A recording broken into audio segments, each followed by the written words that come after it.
Hi, I'm Kevin Mahan. And I'm Sam Chaplin. I host the Attitude Era podcast. And I haven't seen any films. And welcome to Cinema Swirl.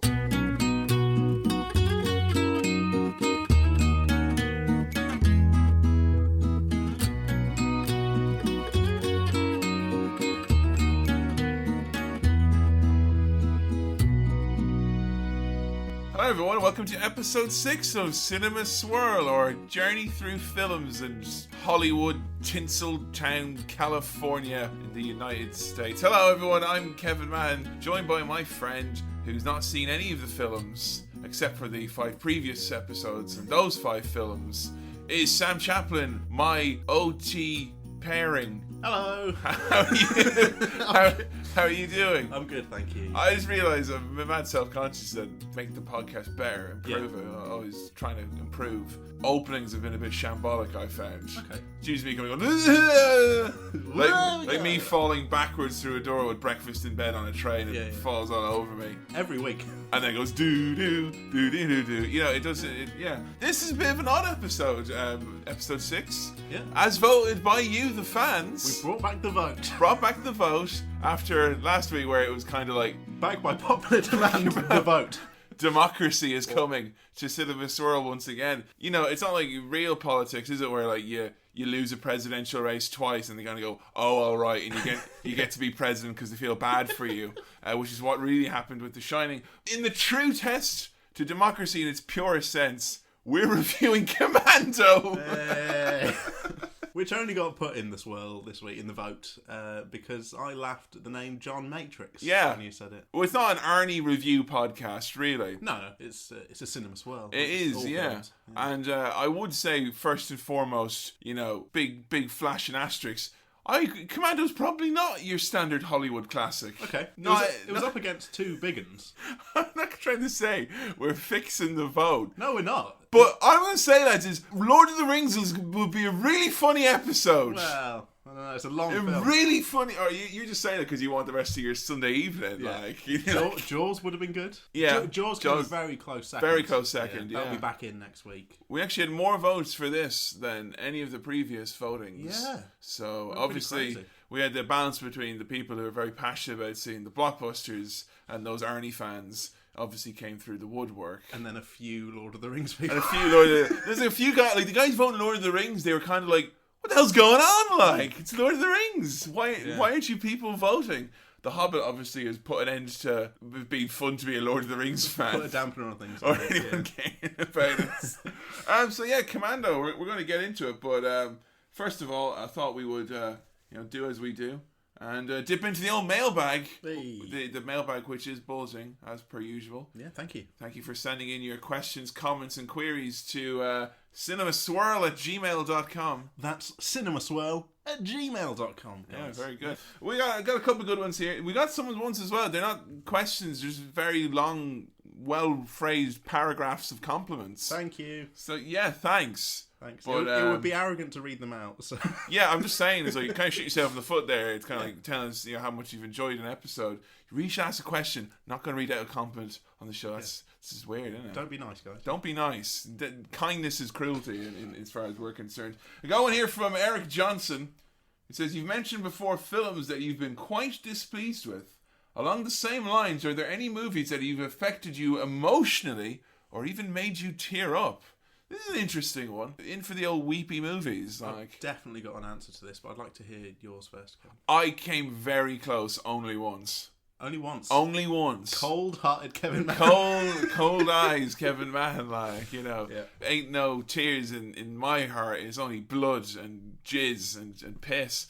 No, I didn't actually cry, but I had tears in my eyes. I was welling up. That's crying, mate. It is, but judge this as being fair or not. Okay. I just broken up with someone and it was really awful, and it was also January.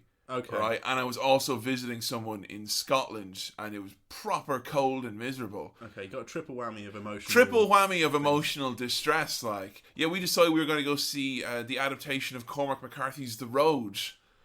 On a Sunday evening at like 5. And we went to like a Weatherspoons beforehand and got a really depressing meal. That's enough to make you cry. And we both had to go to work on Monday as well, so it was a real kind of end of weekend, miserable month. miserable, broken up, and cold, and everyone in Scotland is all upset and angry as well. And it all came to it. I went to see The Road, which I don't know if you've seen. I've heard about The Road. It's just emotionally difficult. You've not seen The Road. I've not seen The Road. For fuck's sake, Yeah. But yeah, it was a trying experience. I don't even know if I like that movie or not. Was it just really sad? It's really fucking bleak. Yeah. And Viggo Mortensen is in it, and he looks really properly hungry. Okay. And there's one bit in the movie that's happy, which is when they get to eat a load of fruit salad they find. But other than that, it's pure non-stop misery. Okay. And the combination of things, I was welling up, and when I got out in the end, I was like, had to have a bit of a sit down and a breather. So that really got to me.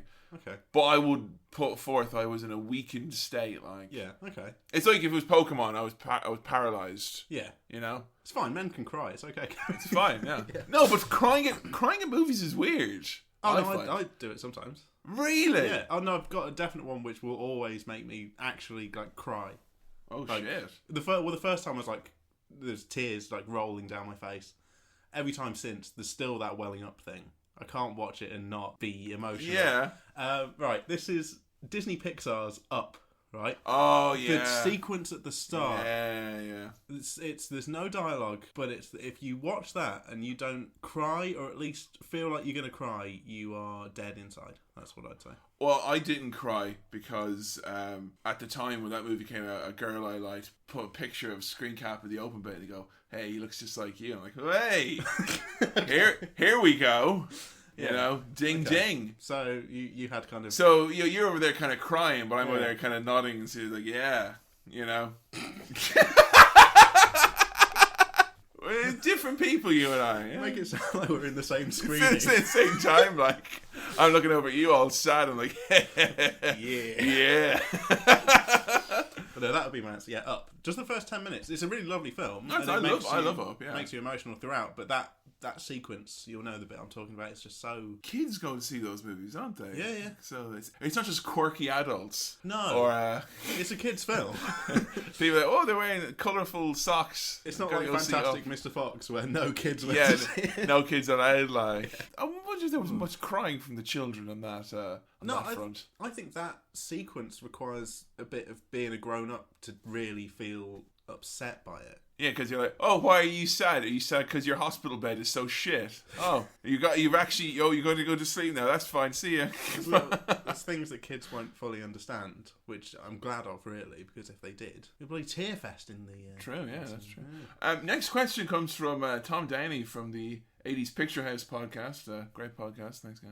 Fellow film buffs, you know. Oh, you guys. My new thing is just to keep calling us film buffs. Couple of buffs. Some buffs. 2 buffs on the town. Yeah, 2 buffs on the town. But that's I'm going to see if I can keep getting away with doing that, even though we clearly know very little about films. But Tom writes, what is the weirdest thing ever to happen to you in a cinema? Like, is there anything like peculiar or strange has ever like? No, like not really at all. Peculiar or strange? Yeah, like I don't know, a peculiar happening in a cinema. I've had a few. Okay, I went to see Lost in Translation. There's only like 10 people in the cinema, and as we were tearing my ticket, the person went, "Don't go see it, mate. It's shit." Says, and I go, "What?" He goes, "No, seriously, loads of people just walk out. Just save yourself the bother. Just don't go." And then he gave me my ticket. It was like screen 8 down the corridor over there. That's too late for the it's like, give it to me. It's like, don't go, but if you do go, it's over. It's over there. When I saw The Mist, which is, God, I love that movie. Someone came in, put themselves in a sleeping bag and sit themselves all the way up. It was like a midnight screening as well. Right. And they proper were just came in, got themselves in a sleeping bag, sat up right at the front and got all snug in. I was like, are they going to sleep over? Where have you been going to the cinema? mainly in Galway and Ireland, this kind of stuff happens. Right, yeah. But like that's weird. That's weird. 2 guys nearly got in a fist fight in. I went to see a film in New York City. I went to see like Pirates of the Caribbean with my dad in New York.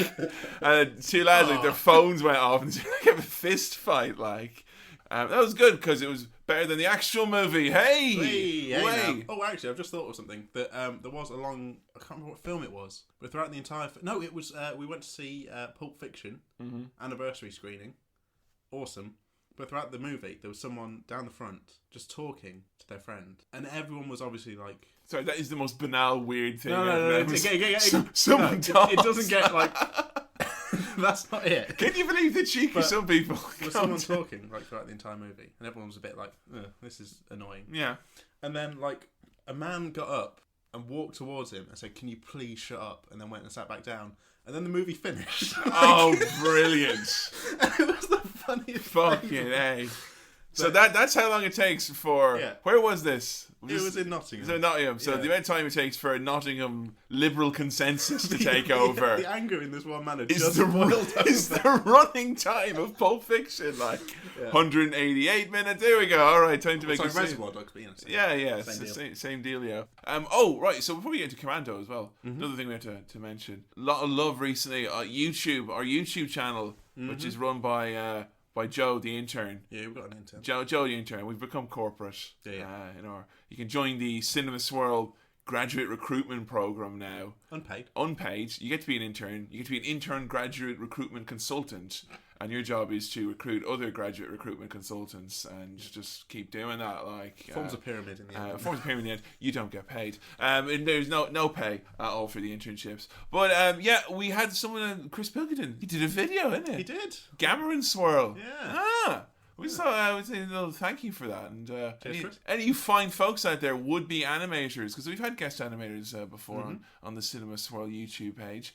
Do check it out. But if you are interested in getting in touch, drop us an old email or message us on Facebook or something like that. If you feel like joining in, do. I can't draw. No, me neither. That shouldn't stop you though.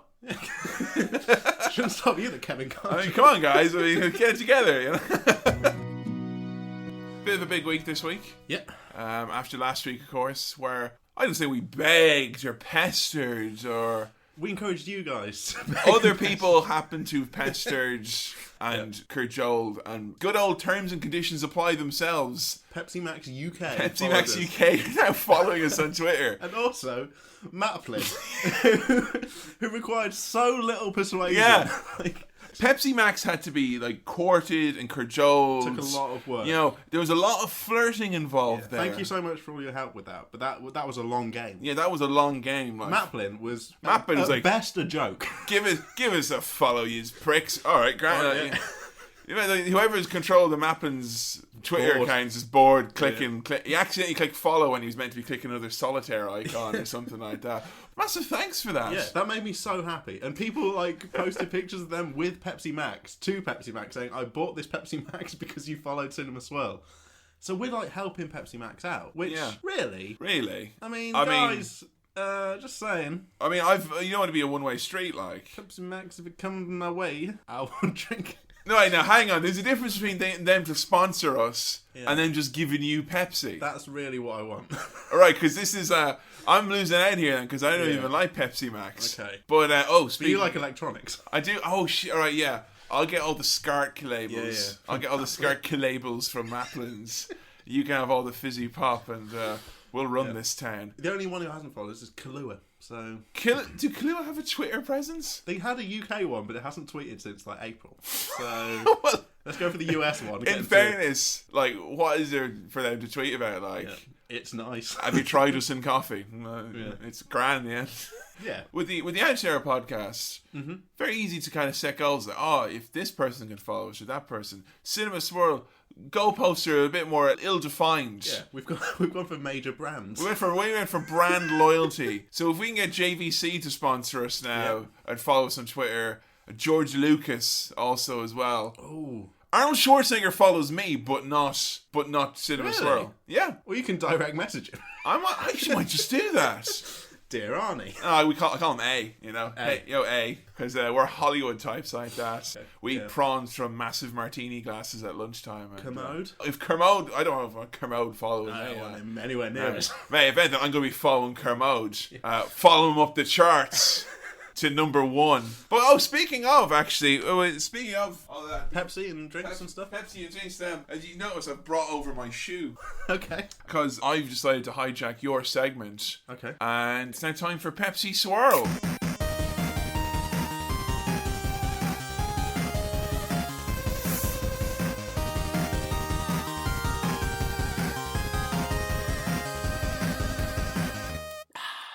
So I've got my shoe here. Kevin's actually got a shoe. It's not a shoe full of Pepsi. I'm disappointed. It's just that the product actually fit Okay. I keep loads of stuff in my shoe. Look, there's a spoon in here as well, Kevin. I sometimes, put a belt. There's actually a pen in here as well, actually. See? There we go. Photographic evidence. Just documenting that Kevin has got the shoe. There we go. But, today's product on Pepsi Swirl Oh my god. is a Pepsi Wild Cherry Lip Balm. Wow. Yeah. Oh my god. So, sorry, it's a lip balm. It doesn't pour well. Yeah. It doesn't come across. So how are we doing this? I didn't realise this was cherry. Fuck. Joe, the intern, gave it to me, and I thought that it was. I thought it was just Pepsi flavoured, and I thought Kevin's basically bought cherry lip balm. I've really knocked myself into a corner with this one. Fucking hell! Hang on, I got to get this thing out. It's open. It's like a big baby pop. Big baby pop. It's a big baby pop. Look it. It's not fucking easy to get into. Yeah. My lips are chapped. I crave cherry. Sorry, I'm trying to twist it. I'm kind of going righty tighty, lefty loosey, but that rhyme doesn't help me with lip balm because I don't want to make it tight or loose. I want it to come out. Here we go. The fact that you pulled this out of a shoe is my favourite part. Well, you get to go first, obviously. Apply the lip balm now. All right. I don't usually apply lip balm. Oddly enough, it is a bright pink colour, but it's not leaving much in the. Okay. Yeah. All right. Here we go. Here we go. Popping that Getting stuff. that spread. Oh, fucking hell! Okay. Why do people? Oh, yeah, it's cherry. Oh, It's cherry. oh, fuck! Kevin really doesn't like cherry. You've been hoisted by your own petard there, Kevin. It doesn't even taste like cherry though. It tastes like You brought this on yourself. It's just red Vaseline. Yeah, basically. So, how many glugs out of 5 would you give that? If you were to be so bold as to assign that a glug rating. I'm going 3 glugs. 3 glugs? My lips feel fine. 3 glugs, you heard it here first. The movie today, and the surprise plucky underdog, a real Rocky story, which is something which was opted not to be voted for instead. They decided to go for a real Commando story. Commando, another one of Arnold Schwarzenegger's seminal pieces. Okay. Have you ever heard of this movie before? Heard of it. What do you know about Commando? Okay. I know John Matrix is a character in it. Yes. Funny name. I think this might be the movie where Arnie tells someone to get to the chopper. Really? I think this You might staking be your... the one. What, are you based that on the fact that he's a commando? He's a commando. Now that is such a vague title. Yeah. Like, this is like the title you would give a movie if you were secretly filming a sequel to a really successful movie and wanted to throw off the bloggers. Oh, yeah. With a fake name, like Commando. We're filming Commando. Commando. What is that? That's vague, isn't I it? assume Arnie's going to be wearing trousers but no underpants throughout this movie. Way. Hey. Got it in early. He's gonna... That's good. Now, we'll get that one out of the way. Yeah. Going Commando with Arnold Schwarzenegger. Coming soon to VHS. Yeah. Commando is an odd one for me. I've told you I was always an Arnie fan growing up and whatnot. Yeah, big Arnie fan you were. Around the time I was 18, I started this quest to own every Arnold Schwarzenegger movie on DVD. Okay. And surprisingly, I thought it was just, your Terminator, your Predators, your Total Recalls. Mm-hmm. Didn't realise there are all these other Arnie movies which made millions of pounds and whatnot in the box office, but you don't necessarily, you're not as memorable as your Terminator and whatnot. But Commando is the top of that list. This is generic McBain action. Okay. Right? The purpose and plot of this movie is so vague. Right. That, if you find yourself, at any point in this movie, you can interchange Arnie for like a multiple of parodies of Arnie and it'll still make sense. Right. Like, is it just like an excuse for some action? The whole plot? Yeah, now don't get me wrong though. There is action. Oh, okay. And I'm going to stake my professional reputation on this and say that I think you might enjoy this. Okay. On the basis of the fact that there are big kabooms. Yeah. And there are puns. Okay. I was going to go, kabooms. Puns. Puns. Hey. Well, now we're talking your language. Do you remember the Terminator 2 episode? Yeah. I said in the little preamble, pre-swirl, not a big action fan, and I still sort of stand by that. Even though Terminator 2, I was like, I'm having a blast. Now this is going to sound like a weird thing to say, but you should prepare yourself. It's not as smart as Terminator 2. Easy money. Easy money. Okay. I don't know what else to say because we can't go into it much more because these people went and voted for a movie that's not even a Hollywood classic. Well, it sort of is. It was a movie and people in Hollywood saw it. It's too late now. It's too late now. Right, this is complete indulgence. It is. If you at home you voted for this. This is your fault. You've indulged yourselves, and now we're going to indulge yourselves. Guess what? There's nothing about Commando and popular culture. Nothing at all. Okay. Hey, do you remember any lines from Commando, Sam? Is it not Get to the Shopper? No! Of course not! Of course it's not! That being said, there is no shortage of memorable lines and memorable gaffes and colourful characters in this one. I'm excited for John Matrix. Yeah, this might be the most 80s movie you've ever kind of... Barry Database is going to be... Yeah, because Terminator 2, you've not seen many other action movies of the time, have you? Not really. Because you've not seen Rambo. No. Well, that's the classic. That's a classic we could have done. Yeah.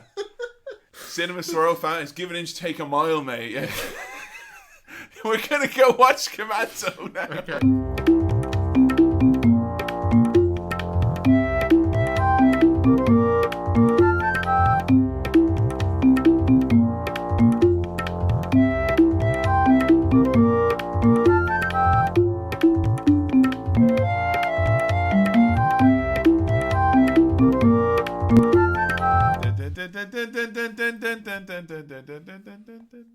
There's steel drums in it. Yeah. Hey? I could tell right off the bat. Steel drums are your least favourite instrument in the world. No. They're alright in their correct and proper context, Kevin.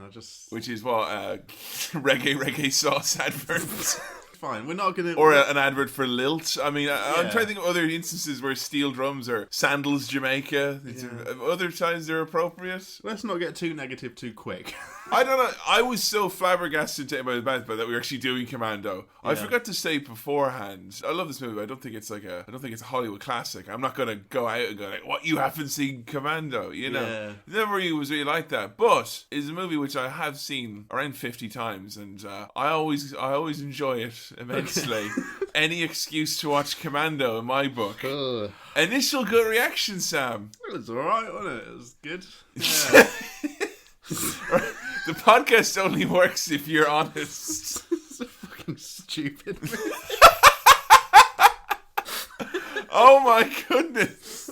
It was funny, but you did laugh a lot. Proper silly movie. Proper daft. Right, and I'll tell you this, because I've been to many, many, many comedy shows with you. Okay. Including ones which we've paid a bit of money to see. Yeah. And I don't think I've ever heard you laugh harder than I heard you laugh during moments in this movie. Okay.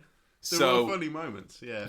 There were funny moments. Yeah. It was funny. I didn't want to call it too... Are you a Schwarzenegger fan now? Is that too early to call it? I mean, after T2? I like Terminator 2 a lot, but that doesn't make me an Arnie fan, I don't think. I've realised that doesn't make me an Arnie fan necessarily. Yeah, necessarily. I mean, we'll have a run through. It makes me a Terminator 2 fan. I think that might be the case. Opens up Commando. Yeah. A tale of vague proportions. Yeah, there's a big van. It's a garbage truck, mate. Garbage truck, yeah. Take out all the trash. Already a little sign that the film's rubbish. Whoa! Hey-o. No, it's good. It's good film.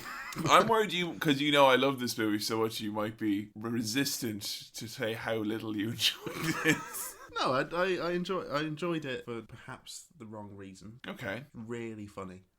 But I think that's why you enjoy it. Yeah, I know. This is one of the first movies. This is up there like Plan 9 for me. Right. In terms of this was a movie which I was kind of like, never watched as a kid. When I was like 17 or 18, I saw it for the first time. And then it was very much a friends and beers and pizza kind of film. So no one thinks it's like literally good. Oh, no. Okay, fine. Well, maybe Arnold Schwarzenegger does. But Well, I mean, his opinion on the matter is not really relevant at this Not point, really, I don't no. think. No. Garbage truck. Man comes out with the trash. A loser man comes out with Garbage day. Gets killed. on a Tuesday. He gets I done, think so, mate. yeah. He gets done good. He does. Then in a car dealership, Bill Duke is in the car and he goes, "You know what I like best? The price." Drives away. Drives away. And this at the moment, it seems like a series of unfortunate events. Loads of people are dying really quick.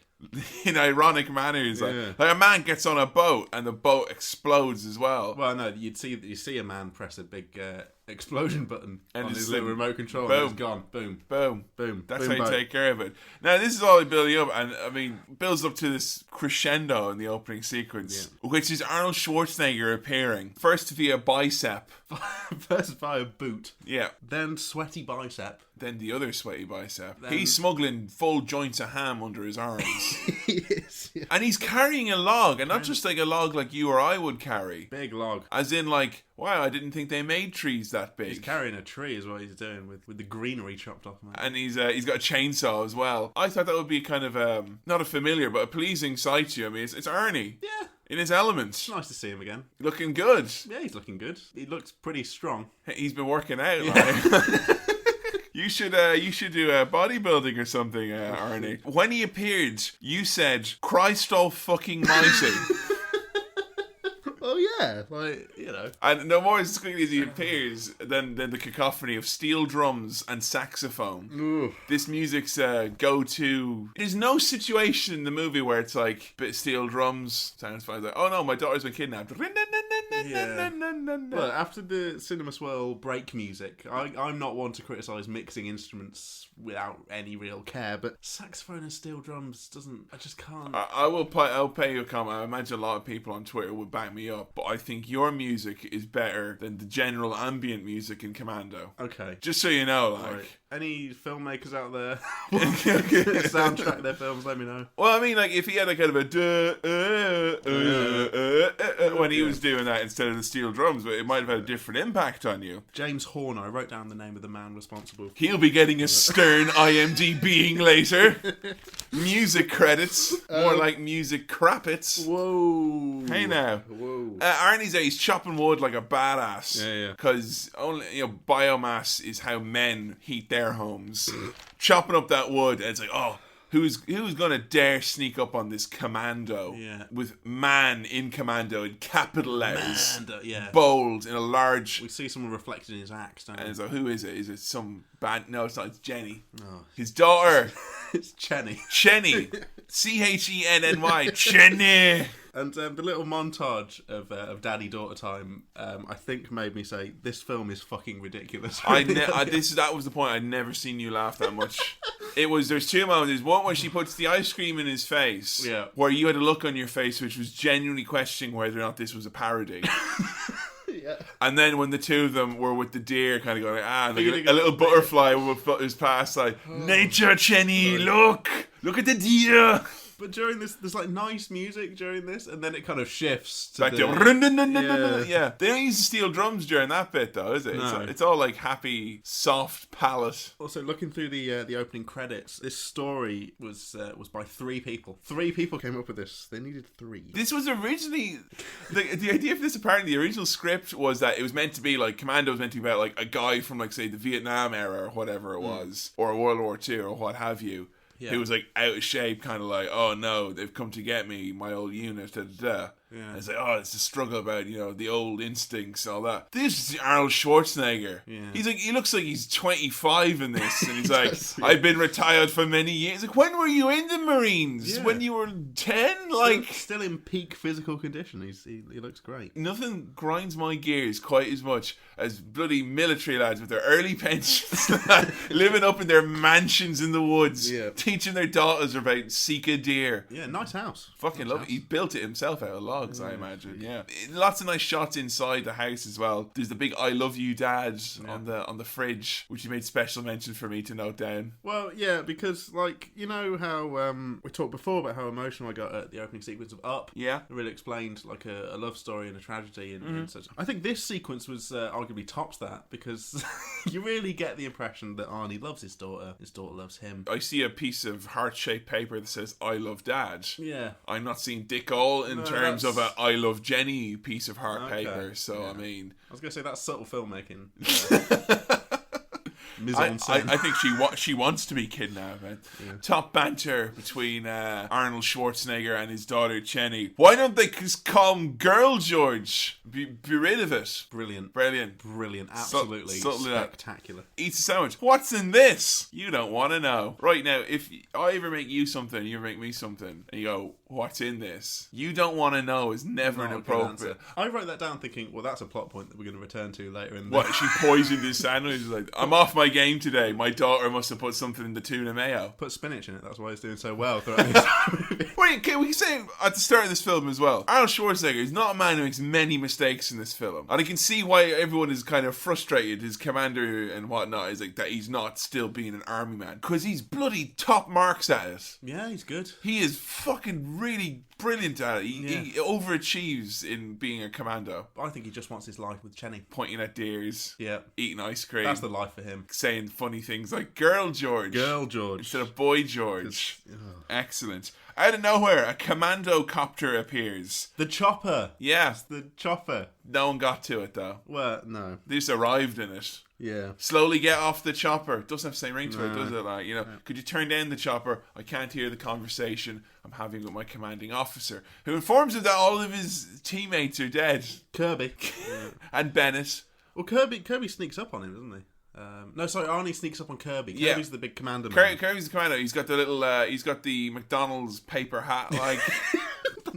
I love that he thinks his way of friendly jostling is to go up behind him, take his sidearm out and pull a gun on him. Like, why have you come to my secluded wilderness retreat? Click, like, you know. Kirby's fine with it. Silent and smooth, just like always. Ooh, that's, yeah. No. Right, Arnold Schwarzenegger, of all the adjectives to describe him, silent and smooth. No. He's loud. He's loud and he's got knobbly bits on him. Yeah, like, he is not. He's a bumpy man. He's not like a smooth dairy milk. He is a whole nut. He's got bulging bits. You know, proper bicep chewy boy. Yeah. Exactly. Immediately after, he's like, oh, might be something going up with this whole business about all your old teammates being killed. Words aren't even out his mouth and gets bloody attacked. Yeah, I think Jenny says something like, is it going to be okay? And Arnie's like, I'm here with you. Well, it can't be bad. And then, like, immediately, machine gun fire. The guards who have just been put in place. I don't know what you're complaining about. You got all that beautiful exposition at the start with him and Jenny, like, looking at a deer. Mate, you've had your rest. It's time for the work of the action movie now. Action's in straight away. Mate, no more dicking around here. We got 90 minutes. The clock is ticking. Make the explosions. There was a whole 5 minutes where someone didn't die at the start. Lots of big shooting. Definitely. And Arnie, we get a nice little load-up scene as well where he goes into his shed and is all like...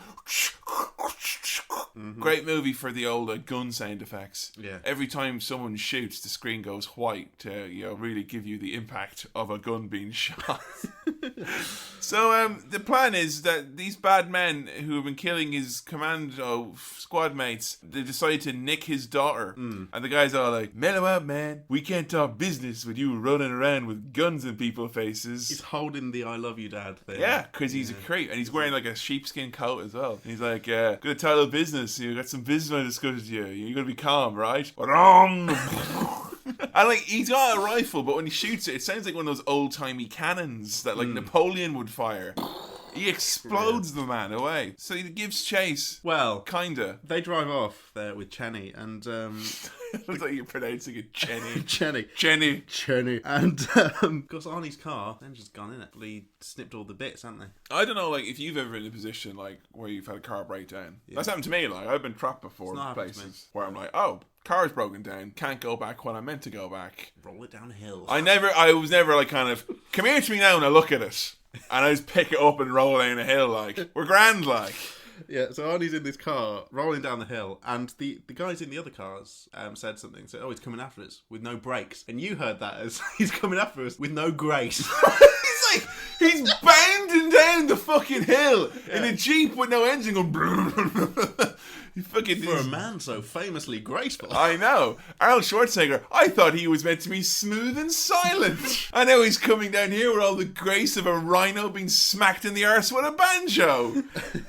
He still manages, despite the fact that they turn around several times and can control their cars and have, engines.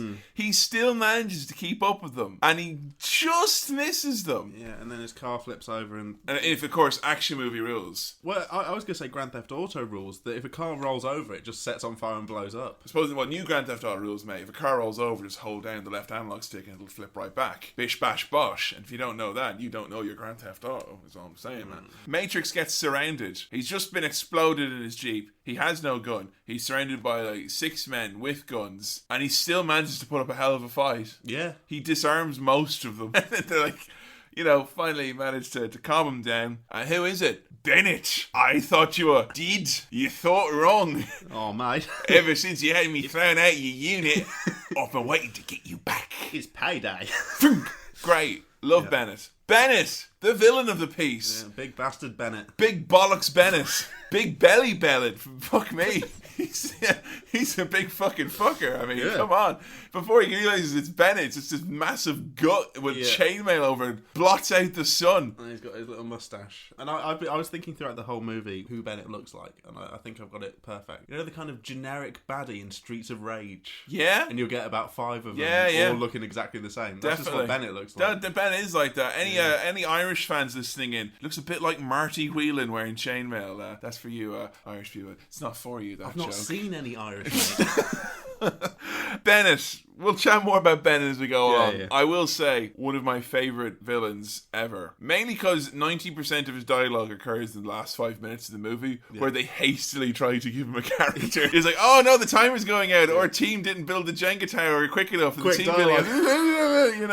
This is great. Bennett, of course, looking very well for a man who was meant to have been blown up in a boat at the start of the film. Looking very well indeed. Well, apparently Bennett was in his squad and he got kicked out for liking killing too much.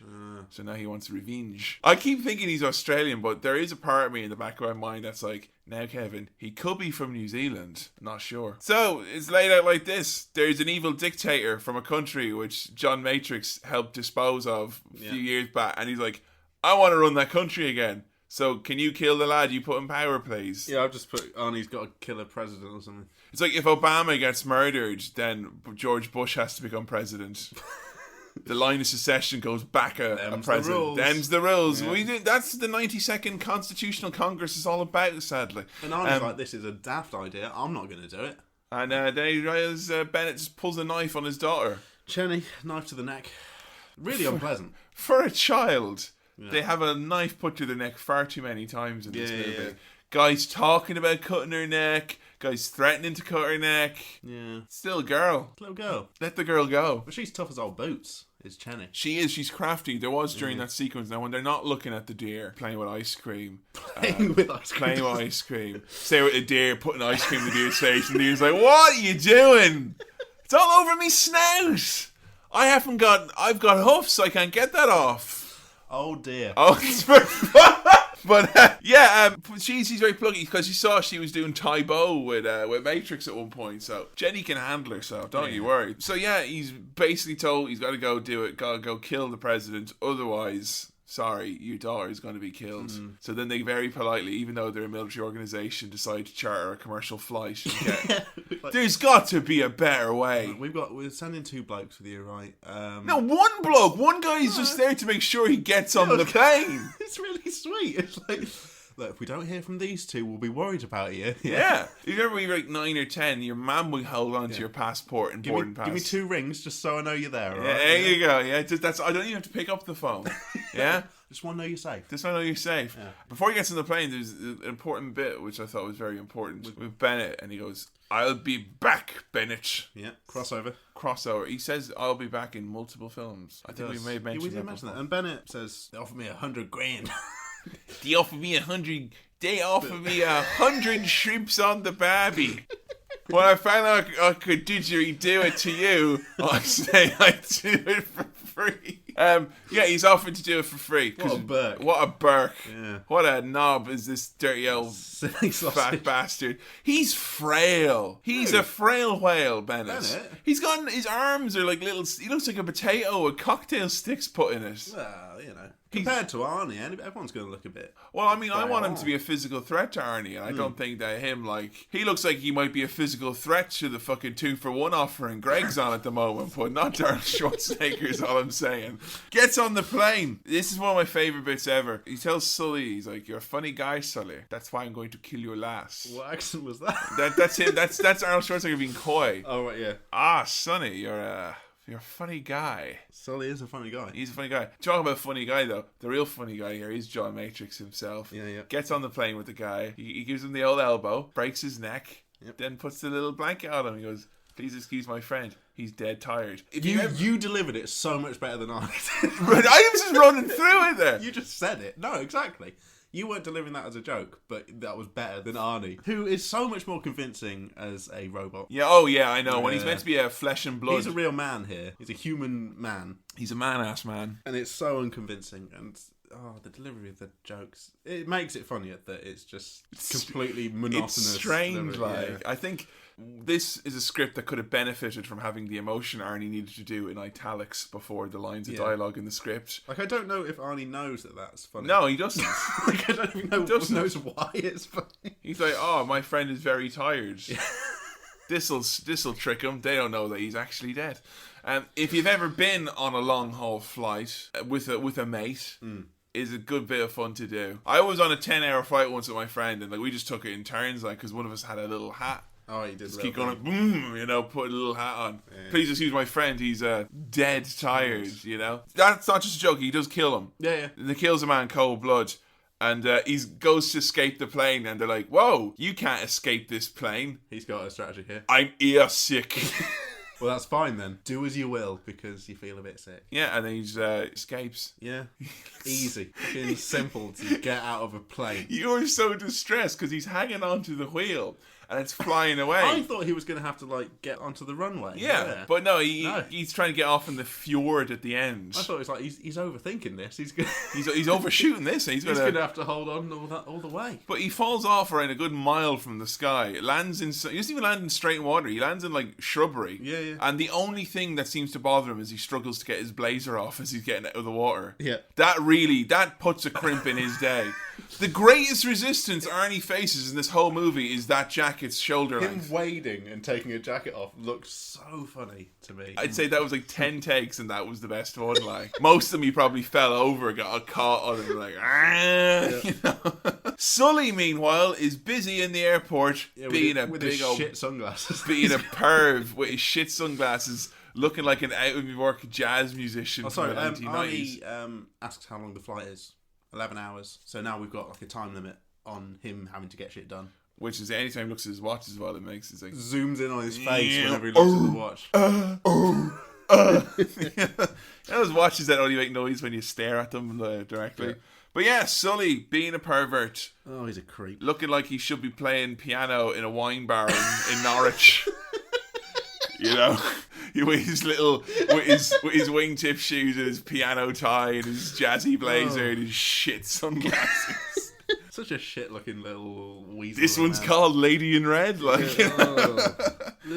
So yeah, Arnie and Lady become accustomed and friends. The lady who Sully pervs on. I thought Sully was going to be more of a creep in this situation. He follows this woman. He flirts with her. And she's like, "No thanks." He flirts at her. Yeah. And she's like, "No, go away." And then he follows her. And I'm like, "Oh no, this is going to be another Biff situation. He's too small to be Biff, mate.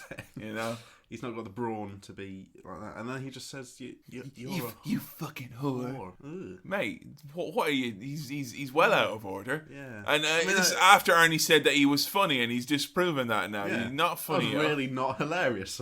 You're gonna upset Arnie. He'll be livid. Work on your punchline. First my daughter, now this. Yeah, Arnie then just kind of rips out this poor lady's car seat. Now, I've watched this movie around 50 times. She's having a terrible day. I don't know her name still. No, I do, but I like that you don't know it, that I know it after one viewing. I know most of this movie off by heart dialogue-wise. I heard her name one time. I've read the name in cast, because it's the second one that comes up. What is it, Kevin? I forgot. Is it begins with a K? No. Clea? No, but is her name Ikea? Yes, Ikea. Ikea? There's hardly any reference to her by name. She is there in your typical 80s action sidekick. It's watch out as she gets into misunderstandings because she's the only woman in the film, and she's there to muck it up. She is a bit, yeah. And get on Ernie's nerves. She's like, "Oh, typical, isn't it? Oh, why are you ripping the car seat out of my car? Why are you stealing my car? Why are you asking me to go and pretend to flirt with a guy who called me a whore? Oh, typical, isn't it? Arnie has to put up with, he's in the thick of it, isn't he? God, he's going to give her the thick end of the wedge at the end of this one. Let me tell you. Oh, God. So when Arnie rips out the seat and he's in the car, his little I was in that situation Little Arnie recently. sticking out of the car is really funny. I was in the back seat of a car, and the seat was missing. Right. And people were like, I don't think there's enough room for everyone in the car because the seat is missing. Like, oh, Kevin, you're a giant. You sit in that, you look normal. And I did. I sat in the back and there was no seat. And I was the same height as the other people, but it was really uncomfortable. Arnie does look silly in this because he looks like a little Mr. Menace. And just his head is poking out of the top of it. He looks like a toy. Like you gotta roll him back. She drives a bottle of ketchup. Sully drives a little bottle of mustard. Yeah. And Arnie wants her to tail him because Sully knows about his daughter being kidnapped. And he's only got 10 hours left. Lady immediately sells Arnie out to the mall cops in the mall. Sully can't park, by the way. More offences from this guy. Yeah. Like they're on equal terms. Like, you know. Kidnapped a girl, yeah? Been a bit of a creep. Lot of a creep. Can't park. Can't park. Really bad parking. Ridiculous. Awful. Mall cops are set on Arnie. There's no more unsympathetic character or group of people in the history of cinema than mall cops. Yeah. Because this is like, he's a big dude, and there's like the guy's like, I'm going to kick his ass. Like, hey girls. Want to see me kick some ass? No, I want to see Arnold Schwarzenegger throw 10 men off the side of an escalator. Oh, man. Or when Sully is trying to get away from him and he's in the phone booth trying to make a phone call and he just picks the phone booth up. That's so funny. That's brilliant. That's amazing. See, this is like Actually, that did make me like feel all happy and like... during the action moments, was it similar to Terminator 2 in the fact that it was real kind of, fist pumping... Kind of. Zaniness. They're not as good. Is it because the threat of... There didn't seem to be a threat in this movie, was there? Not really. Because like T-1000, when you're getting away from him or stopping him, it was like, Sully isn't much of a threat. He might sexually harass Arnie, but other than that, like... That little dweeb's gonna get him. Yeah, watch out, that dweeb's got a razor-sharp tongue, like... He's a funny guy. In a really weird moment, IKEA kills a cop. Yeah, I don't know if she kills him. He falls down the stairs. Knocks him down some stairs. And lands on his head. I think he's alright. And all the cops are like, yeah, you stop. And she's like, well, guess I have to save this man, get his daughter back. Yeah. Otherwise, I'll be charged with homicide of a police officer. That is how it works. You can check the rules up. Yeah. Sully runs over Matrix. Yep. After Arnie swung down on the big hot dog thing. Yeah. It was kind of a big action set piece here. I wrote Arnie lifts up the phone booth, throws it down, and then just madness. It was, this all happens in the space of so much happening. And it's great. There's a great pace to this movie, particularly when things like Arnie gets run over and then like literally there's no wasted motion. He gets run over, he flips over, lands on his feet, he just keeps walking. Gets into a car, high speed chase. This did not feel like a long movie. That's what I'm gonna say. It just like stuff's happening until the end and then it's done. It's non-stop. It's like whereas Terminator 2, it's 2.5 hour runtime. It's not stopping for anything like character development or the name of main female protagonist. No one's gonna get licked in this one is basically what we're saying. Yeah, like little things like the name of the female protagonist. Like, that's got time. Look at time, eh? You gotta make some more quips about Sully. You kept mentioning that Arnie never wears a seatbelt. Yeah, he doesn't. And no more is it obvious than this. They have a high-speed chase. They chase after Sully. And Sully, like, his car goes up and flips over, but doesn't explode this time. And Arnie just drives head first, full-on speed into a telephone pole. Yeah. And it goes bam. And he's going to go, ugh. He's not wearing a seatbelt. He just gets out of the car. Doesn't flinch. Just make sure that the lady's okay. And then... Is his core strength so much that actually you could channel power into his palms and just, absorbs it. Absorb it. Yeah, I think so. Takes it on the chin. I realise at this point why they've cast Sully as such a sort of little dweeby man. Is it because he's a little dweeb? It's because they can dangle and throw him. Oh, yeah. Sully's like, and he's like picking him up, throwing him around. He howls him by one arm, and he's like, remember I said you're a funny guy, Sully? He's like, yeah, Matrix, that's right, you did. You the man, Matrix. Remember I said I'd kill you last? I lied. Yeah. Whoa! Whoa! That is one of my favourite death scenes in the film ever. Yeah, that is funny. It's Arnie at his core. He's a big man picking up a little man and throwing him from a height. Yeah. That's how like a crow would kill something like just real simple baseline like I'm gonna chuck it off this drop it from a height, mate. Yeah. That's how I would do it. What happened to Sully, Kevin? Well, he fell down a hole, didn't he? I'll try it again. Sorry. What happened to Sully? I let him go. There you go. Did I once again get better delivery? Still, even though you did it as on 2 for 2, baby. You can't help it. You've got that natural comedic. Hey, Arnold Schwarzenegger follows me on Twitter. Maybe I should follow him on Twitter, if you know what I'm saying. Like, you know, because ain't looking too good for the Schwartz man right now, is all I'm saying. Jenny is taken to the evil lair. Creepy, isn't it? Because there's all these grown-ass men walking around with their big mustaches. I think what's happened is that Arnie at some point has upset the League of Funny Accented Men. It's vague. It's like, not Cesar Chavez, not Fidel Castro. It seems to me, it's actually a thing, because they did it in The Expendables as well. It's like, if you're a vaguely Hispanic, mildly militaristic-looking top, you can get away with anything, really. Basically. Give him any old accent, like, you know. As long as he says, like, C when he answers the phone, and gracias. This is them being daring and bold and deciding not to have Russian baddies in this movie, or Vietnamese baddies. It's like, let's go with vague Latino America. Those fucking Chileans. Those Libyans. Bloody Argentinians. I'm not having a pop at Argentina, mate. Don't worry.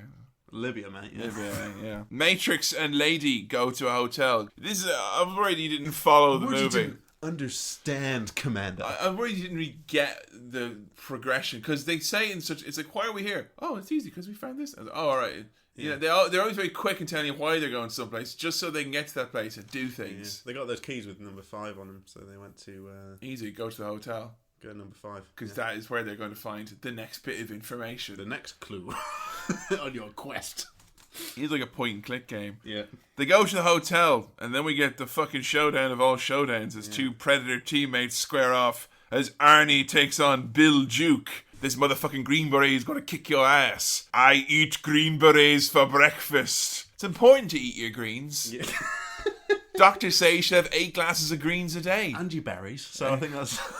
That's why he's got confused there, aren't he? Yeah. Fuck you, asshole. Which has the greatest quip in return. Fuck you, asshole. Yeah. No, you are. Hey, I know you are, but what am I, asshole? Hey, fuck you. There's some pretty weird sound editing I noticed in this motel fight. Like the Foley, which is the sound effects and the punching. Yeah. It kind of stops and it's a bit jumpy and... 80s, mate. Yeah. You can't notice at times Bill Duke's prosthetic stand-in as Arnie's throwing him around the room. Because Bill Duke is, he's a dense man, like, he's thick and muscular, like gammon. So you can't just be throwing him around, like, they have to use the old prosthetic dummy for that. I love this. This is a knockout, drag-out brawl, and they do the great bit as well where they smash into a next room and there's 2 people having sex going, Yeah. Why are Bill Duke and Arnold Schwarzenegger? This isn't part of the fantasy. Was there a camera in the sexy couples room? Yeah. Were they filming? They were filming movie? sexy sex. Ooh. So Bill Duke and Arnie showed up. Yeah. Hey? Save that for the outtakes. So he goes, fuck you, asshole. Fuck you, asshole. Punch, punch, punch. And he goes flying back. Ooh, Bill Duke. He got pierced on a spike. Why is there a spike? What was the spike he got pierced on? They were breaking loads of furniture. Oh, it's going to be a spike. It's going to be spike, they did one thing which I've always wanted to do as well. You ever see in 80s hotel rooms and apartments, they always have glass brick walls, like as like a half a divider for like the bit of the kitchen to separate that, and they punch through and all the big blocks come out. Yeah. Love to do that sometimes.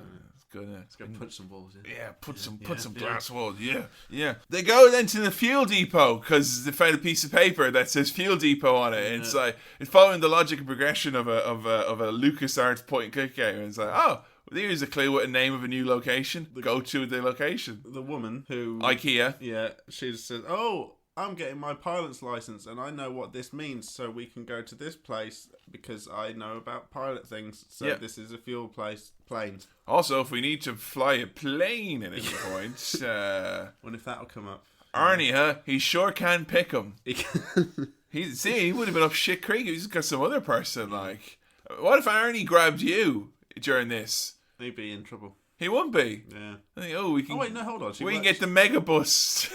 She worked at an airport. Well, yeah, as a stewardess. She's proven her worth, I guess. Yeah.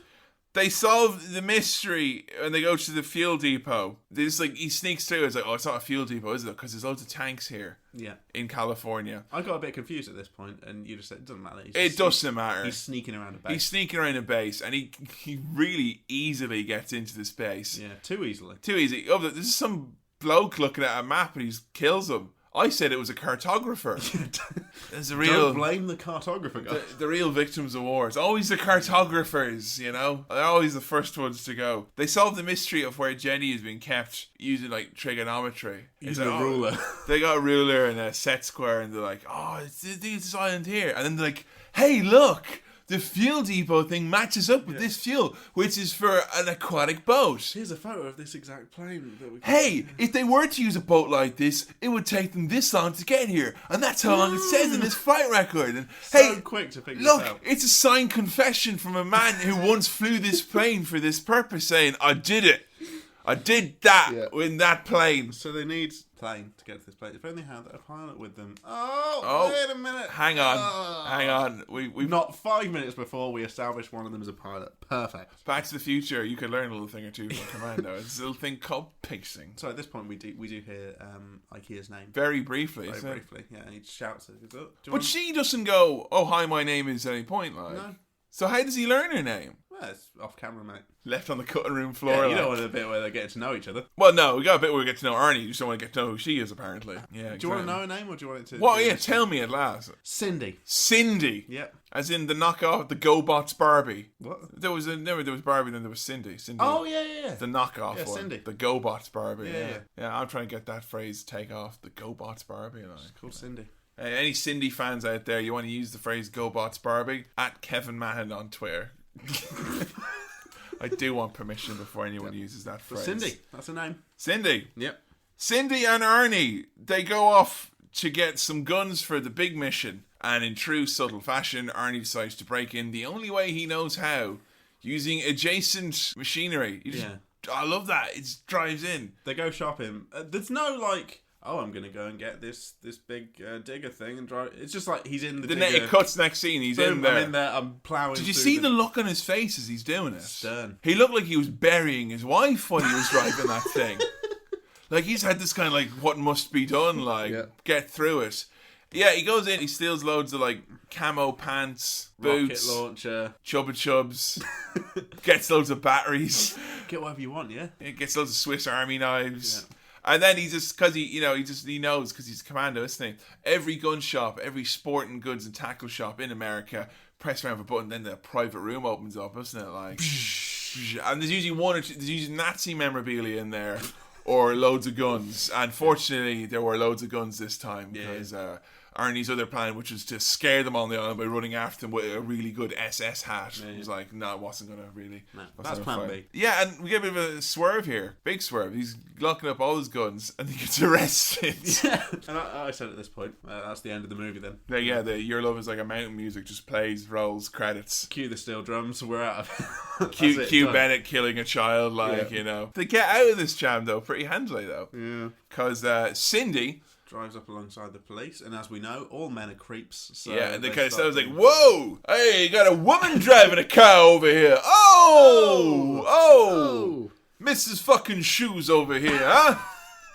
In a kind of moment of empowerment, she takes out a missile launcher. She only bloody mucks up and shoots it the wrong way around. Typical. Guys, am I right? Hey, how many times? Every bloody time, hey. Put a rocket launcher away. Yeah. Read the instructions first. Yeah.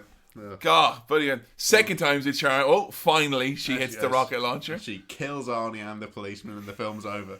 What a fucking gamble! It's like earlier on, she sells him out to the mall cops immediately, and then like the first chance she gets when he's restrained, it's like shoots a missile at him. That's the thing where she would have like, I'm not having a go, mate. I'm not having a pop, but she would have no idea what that rocket launcher would do to that police thing. Yeah. She's like, no idea what the power of that would be. She didn't know the outcome of that. But it's an action movie, so it's like, fire it at the thing, it's fine, he gets out. It's like spoof action rules. Yeah. Basically this. This is the kind of movie that like they make fun of in Hot Shots. I could so easily have just like killed them all. Yeah, because it's like, right, they never reload.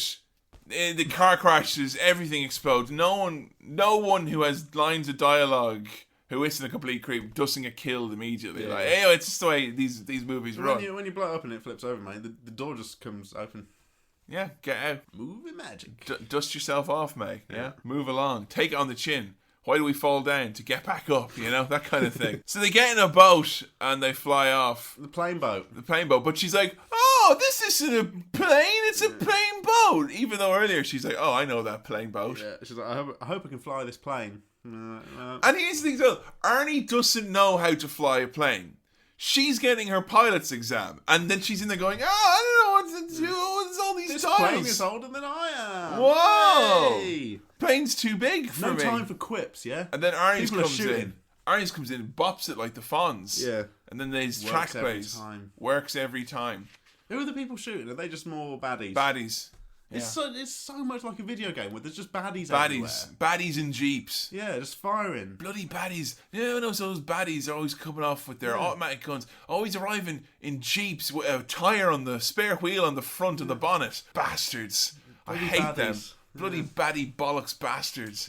So yeah, they're flying away as well, and they're finally glad flying. their Jeep got wet. Yeah, their Jeep falls into the water. Yeah. They're going to have to put it out on the line later. Yeah. They're going to leave it on the range to dry it out. But they're in the plane finally. And she's like, oh my God, I'm doing it. I'm flying the plane. This is great. And then she's like, oh no, there's a boat. Ah! And Arnie just is like, don't worry. He pulls the lever. Makes everything better. Because, you know, Arnie, he's been in there. He's hit the plane. Yeah. He's had a proper look around. He's probably figured out how it works, isn't it? Like, you know, of course, she's been trained to take a pilot's exam, which we all know is a big deal. But yeah, it's just no, like Arnie does. Arnie's like, got that Arnie instinct. Arnie's kind of like, this lever will get us out of this jam. Like, of course, left to her devices, they would have driven into a boat and died. Yeah. And then the child would have died as well. Yeah. Bloody women, man. Kirby at this point, I can't remember who he's talking to. Kirby is just talking to his staff, and he's like, he knows that because of the arrest, he's like, he knows that Matrix is out and about. Shit's going down. And he's like, oh, what, Matrix is off to get his daughter. What can we expect? World War III. And my ears prick up because I'm like, the Prussians are involved now? I was very interested by this development. Yeah. Meanwhile, on Creep Island, Jenny attempts an escape. Yeah, she's got lock-picking skills. Well, she can't pick the lock, but she can remove the handle from the door. Yeah, close enough. Close enough. Yeah, good work, Lock picking, good which work, is Jenny. you take the door handle off and use it to scrape your way out of the house. It's not really in the spirit of lock picking, really. Yeah. This is my favourite bad line of dialogue ever. I bet cutting a girl's throat is like cutting warm butter. He's just cutting a little girl's throat. Like cutting warm butter. Oh. I'm going to say this right now. How dare you, sir, ruin cutting warm butter? Because this is the time of year, isn't it, where it's like, it's all cold and all that. Nice bit of toast, nice bit of warm butter on that. I love that. That's one of my favourite things. Now you're always going to think of a little girl's throat. Great, 10-year-old blood on my toast. Thanks a lot. Bennett is not impressed by this. Bennett's one cool moment in the whole movie where he's like, you're soldiers, talking tough, pretending to be soldiers. Me and Matrix, we kill him.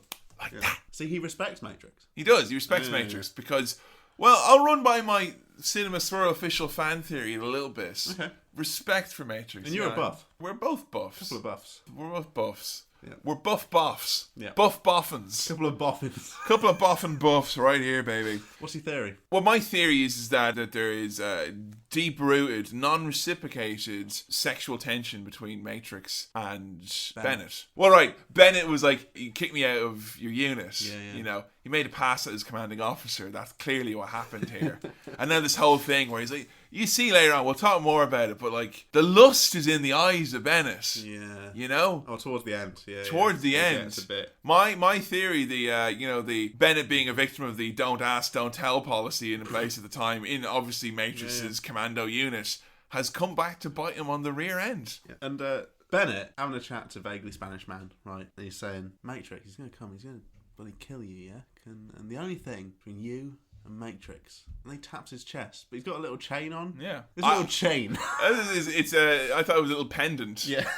With like a picture of Matrix and him in it, like with his mad eyes going. Can we talk about the chainmail? How have we not mentioned the chainmail already? It's ridiculous. There's a couple of rules for heavy-set individuals out there. Lay some rules on you. These are rules which I've lived by and have gone well. And just so you know, if you're a gentleman of carriage, 1, don't only wear one layer. Layers, yeah. Yeah, layers are your friend. 2, don't wear white on its own. Like again, layers are your friend. Don't wear fucking chainmail, right? Chainmail, which is designed to like clasp to and enunciate the girth. We've all tried the chainmail look, yeah? It looks like a roast chicken wrapped up in tinfoil. It just accentuates it in the worst possible way. Bennett doesn't know how to dress himself. Unbelievable. World War III gets off to a roaring start. Arnie in little pants and a little boat comes to shore. Now you lost your shit right here. Unbelievable. Look, he's a very I was intimidated. very muscular man, but Arnie in his little speedos getting out of the plane He was pouring into his those. little dinghy. It looks so silly, him rowing away, and then when he gets out of the dinghy and pulls it up the shore or whatever, him doing a little run in his little, his little black pants. How did he get across in the dinghy with all those guns, all that ammunition and a rocket launcher and not fucking sink? Oh, God. But yeah, no, he gets off and then I had to prep you because I'm like, dude, stuff's gonna go down. he's about to suit up. Yeah. And we do get the suit up scene. The mother of all suit up scenes. Oh, he gets commandoed up, doesn't he? Fucking laces are pulled tight. Things are put into holsters. Yeah. Guns are locked and loaded. Gun. Arnie puts on his mascara. You know, it gets real There's serious. like a little noise for every gun. Yeah, even Ramsay's when Kitchen Nightmares when something bad happens. He's got the... He's pulled up his zipper. It's like, you know, it's real locked and loaded here. World War III. That's the best way to describe it. He's on the island. He kills around 8,000 men. That's no exaggeration. It's no exaggeration. There's men pouring out of wherever they come from. Like when he first arrives, he's like heavy. He's laden down with weapons. Like he's like shaking around.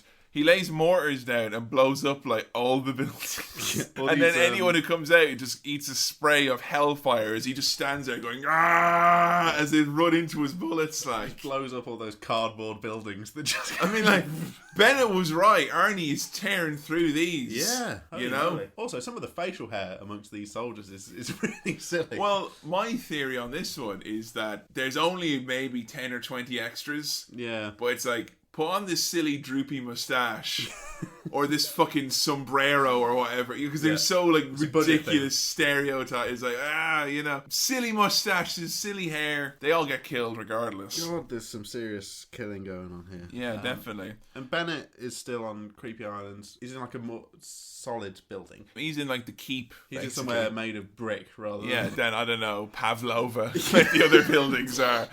Jenny escapes just as Bennett and a vaguely Hispanic person finds out that Matrix didn't kill the president and now he's blowing you up. So he's like, right, I'll show him. Kill his daughter. Yeah, and then Bennett goes in to try and find her. Can't find her. Like, maybe a dingo ate her or something. I don't know. Bennett, I felt, alright, you gotta hand it to Bennett, right? The whole time he spends, he's all sexually frustrated. Mm-hmm. He's not even getting paid for this, which I bet he's regretting now. And then he's like, one thing he's looking forward to, he gets to kill a child. Yeah. Comes in, hey, you had a bad day, child's not there, can't kill like you wanted to do, had a bad day.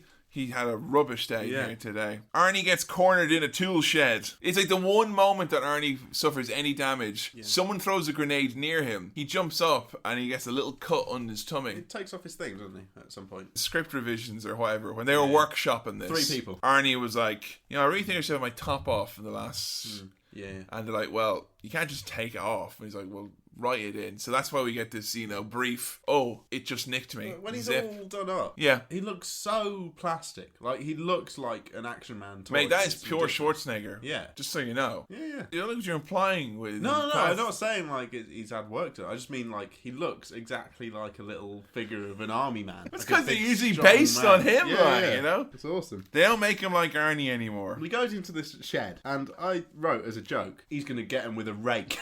And then he does! A rake and some saws. Yeah. And he machetes a guy's arm off. Yeah. And he scalps a dude. Man gets scalped, an arm comes off, it gets really violent really quick. Like, we've seen shooting and people falling over, falling off stuff. Yeah, but this is like visceral blood and guts. Yeah. I was thinking he was there whacking off in his tool shed, but actually he was planning something much more sinister indeed, which was death and destruction. Arnie with no top is World War IV. Yeah. You know, just saying, like, World War OTP is what I'm saying right here. Arnie goes, he kills the dictator dude, who's a bit of a moot point of this, really, isn't he? Yeah. Doesn't really matter. No. Just stand there, he gets shotgunned through a window. We know that Bennett's big boss. Bennett is proper big boss. Yeah. This guy's like the cover-up big boss. Like, it's not a big deal, really. He's the guy that if you beat him in Streets of Rage, it's like, yeah, good job, but you might want to pop it on medium mode there, you fucking pussy, like, you know, with your easy, you know, that's the real boss. Jenny gets caught by Bennett. Yeah, who's descended into sort of a dungeon place, which looks like where he belongs, really. It's a creepy, steamy, sexy place. And she's like, Dad, is it you? No. It's me. It's not your daddy. Bennett. And it must be annoying because obviously Bennett is looking at Jenny thinking, well, there's the daughter that Arnie and I could have had together. And he's, you know, unreciprocated love. One of my favourite moments in cinema ever coming up here, which is the confrontation between Bennett and John Matrix. So just a few things before we get into it. First off, right, the music in all these scenes, I think they don't know how to loop music because the music keeps stopping and then starting. It's like they've got so much amount Mate, take it up at what's his face? Who's the John Horner or something? John Horn. Or James Horner. They've got like 1 minute of music and then they're like, well, that's done. Leave some shooting for a bit and then play it again. And also, how does Arnie know where Chenny would be? You can where smell this it. thing is? You can smell it. You can smell it. Smell in the air. Got the ice cream. Yeah, of course. Finds this dungeon. Mate, I'll tell you what it was. Doesn't make sense. I'll tell you what it was. The deer slipped a paper clip to Jenny earlier on when they were looking at That's that. the real when they were looking at yeah. that deer, like that deer licked her, if you recall. It all comes together. 2 fan theories, 1 episode. You're getting more than your money's worth right So here. we've got Bennett and we've got Matrix. Come on, Bennett. I only have 1 arm. You can beat me. You don't need a chicken shit gun. Let the girl go. Put the knife in me. Stick it in me. See what's going on. Look me in the eyes when you turn the blade. As we all know, an Australian can't refuse a duel. Or a New Zealander. We're still unclear on that. I don't think they know. That's the thing. I think he might be a New Zealander because Bennett looks like he loves lamb. He looks like he fucking adores it. And then Bennett does a kind of, call that a knife. This is a knife. I don't need no chicken shit gun. God, that gets weird. His eyes bulge out of his head. He's got this whole ego thing going on where it's like, yeah, I can kill you. I can beat you. It's a horrible moment. Arnie obviously knows that he's got this little thing that you can set off. You don't make a pass at your commanding officer and your commanding officer not know how to use that against you. You know, Arnie's using the internalized homophobia of the Commando squad against Bennett in this instance. More power to him, I suppose. Sneaky. They start knife fighting. You're getting old, John. It's a fucking weird fight, this one. It's like love. It's like, you've got a Greek god. Literally, the Aryan superhuman example specimen of the peak of physicality. And there's this fat lad in chainmail going, You're getting old. You're not as fat as you used to be. The only way where that actually works is that it's a bizarro world where if you don't work out and stay on top of things, you get big and massive. You're getting young and muscular. You're getting young and muscular. You're not fucking paunchy and diabetic like me anymore. You can't hang with us. They grunt so much in this. It's non-stop grimacing and smacking. It's a weird, silly fight. Keep bonking each other's heads off things. They might cook each other at one point. They go to cook each other. It's brilliant. You're a dead man, Matrix. Bullshit. Possibly one of the best Arnie quotes ever there. Just bullshit. Bullshit, followed by that rapid fire combo. Yeah. And then Bennett, last moment fit of madness, pulls his gun out again. He knows he does need the gun. I'm not going to shoot you between the eyes, John. I'm going to shoot you between the balls. Bam. Let off some steam, Bennett. Boom. Fucking let off some steam. And then steam coming out of him. Comes out. Oh. Imagine that as well, because you think about it, it's like, oh, he's letting off some steam. That's a bad way to die, because he gets cooked from the inside, isn't it? Yeah. But he's all awful, isn't it? Because he's got that hot steam running through him. He'd be like an apple pie from McDonald's, like. Yeah, don't bite into him, fucking roasting in the middle, As he goes off to leave, the commanding officer is like, leave anything for us, Jan? Just bodies. It's good, isn't it? And he goes, this was the last time. And then the commander goes, until next time. And then Arnie's like, no, this is the last time. Come on, mate. And there's a credits roll.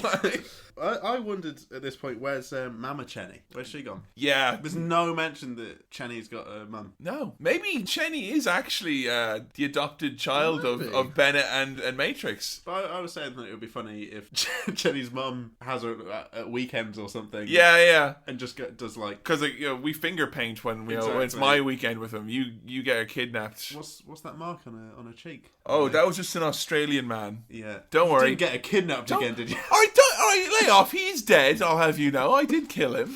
I understand why we got the divorce. Well now, Commando. How did that impact you? It's alright. I feel that we watched this on a Sunday evening. Yeah. I feel like this might have been better served on a Friday night with a few beers and pizzas type atmosphere. Maybe. It was alright. That's fine. Yeah. Funny, silly, daft action. But you don't think would it stick with you like the others? I remember Bullshit and Bennett.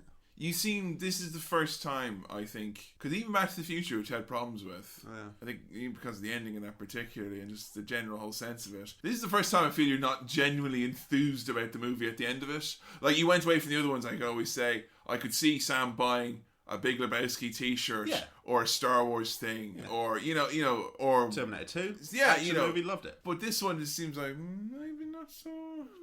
It was okay. Had fun. Nice evening. Nice evening. Are you inclined to watch more Arnold Schwarzenegger now? Because now you've seen two. You've seen like what is... I feel I've seen the best and an alright one. Yeah, I mean, Commando still ranks up with me because for me it's pure Schwarzenegger. Because it's so daft. Because there's nothing in the way. It's just Schwarzenegger. Action. It's like 5 minutes of him kind of going, right, girl George, and then non-stop shooting explosions.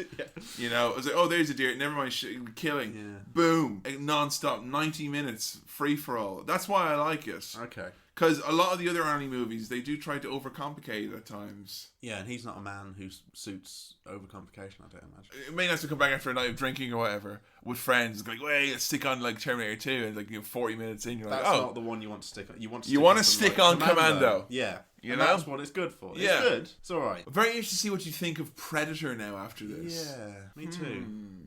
Slightly more iconic, like. Yeah. But the fans wanted us to do Commando. Yeah. And who are we if not people to listen to the fan base? Not saying it's your fault.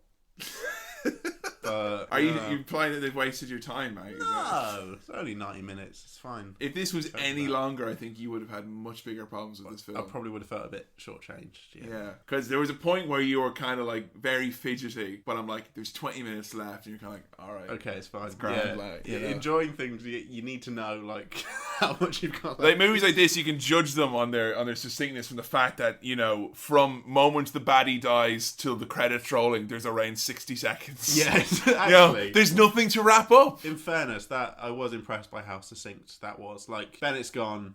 There's going to be like 5-10 minutes of like wrapping up. No, like he's done. A minute, and then the plane's going. All he left for them was bodies. Yeah. How many? I wanted to see Kirby cleaning up the bodies.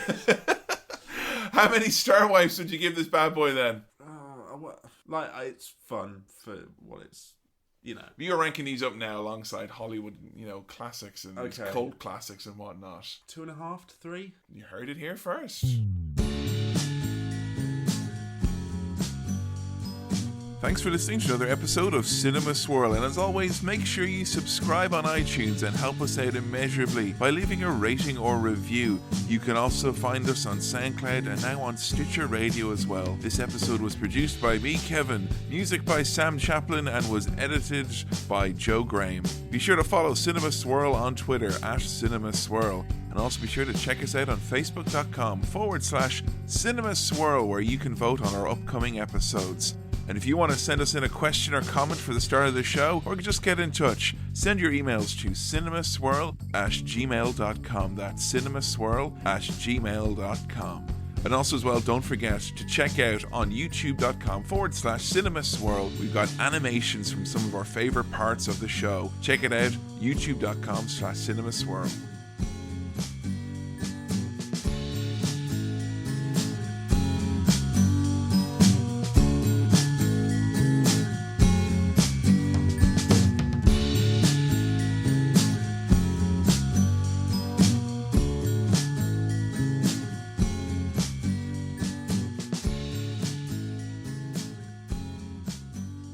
You don't do ghoulies anymore. Ghoulies? Yeah.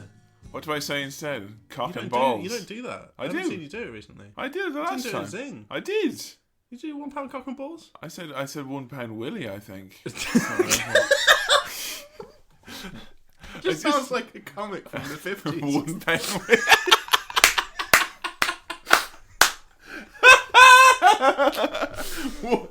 What do you do with £1 Willie? So I just read like an Andy Cap type character is what I'm... Oh god.